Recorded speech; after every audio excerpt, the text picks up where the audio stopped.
Hey, thanks for clicking on this video. The reason I haven't posted very regularly lately is because I've been busy building a wood shop. This year I decided to put up a building and I'm doing it all by myself because I'm trying to stay within a budget. So this is kind of a montage of pictures of the progression of where I'm up to now. It all started with me borrowing a tractor and doing my best to set grade with the bucket, which I've never done before, but I didn't do half bad. It kind of made a pretty big mess of the yard though. Next I run in a mini excavator, and I wish I would have set up a camera to record it for you guys because it would have been pretty entertaining. I was all thumbs on that thing. And then a few days later, I had the concrete delivery show up for the footings. And thank goodness for the experienced driver because he made the job a lot easier and I managed to get the footings poured. Then a friend of mine loaned me a trailer and I loaded it to the max with a little over 6,000 pounds of concrete block. I've never set concrete block before, so it was a bit of a learning curve. I had a very sore back, but a few days later I managed to get most of it set. Then after a lot more time on the end of the shovel than I would have liked, I managed to get the grade set, and then I compacted it and got it ready for the concrete slab. Next I put a vapor barrier down, which is just thicker plastic and a bunch of styrofoam, and then stapled down my pecs because I'm putting in-floor heat in this building. Up to this point I had done everything by myself, but I knew I wasn't capable or qualified to try to do the slab alone. So I called in the cavalry. Thanks, Marty. I couldn't have done this part without you.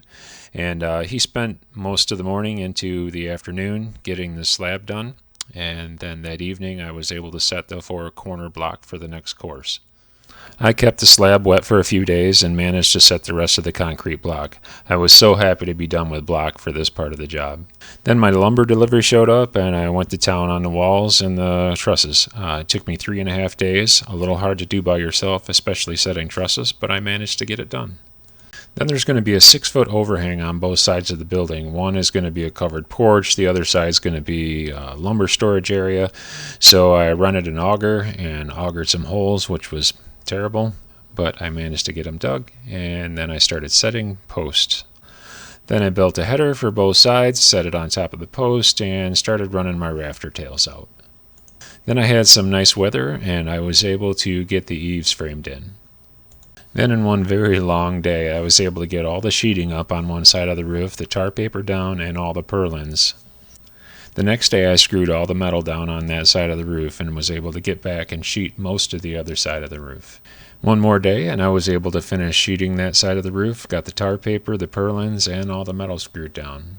It was a good feeling to have the roof finally on it. On the front part of the building that's going to be mostly covered porch, I'm going to enclose a 12 by 6 section that's going to be a covered porch. So here I went ahead and started putting the footing in for that. Then I spent several days sheeting and house wrapping the exterior part of the building. Then more shovel time and a few blisters. I managed to put 4 yards of fill in for the front to make the foundation for the slab for the porch. Then I took a few days to start putting some of the metal sheeting up and some of the metal trim. Then the concrete delivery showed up for the porch and a little bit extra for the other areas, and with a little help from my daughter, we managed to get it done. Then I installed more metal trim and more metal siding, and that's where I'm going to end this video. I moved on to working on the inside. I'll try to show you the finished product when it's all done, but hopefully I can get back to doing some of my regular videos soon, some painting and woodworking videos, so stay tuned.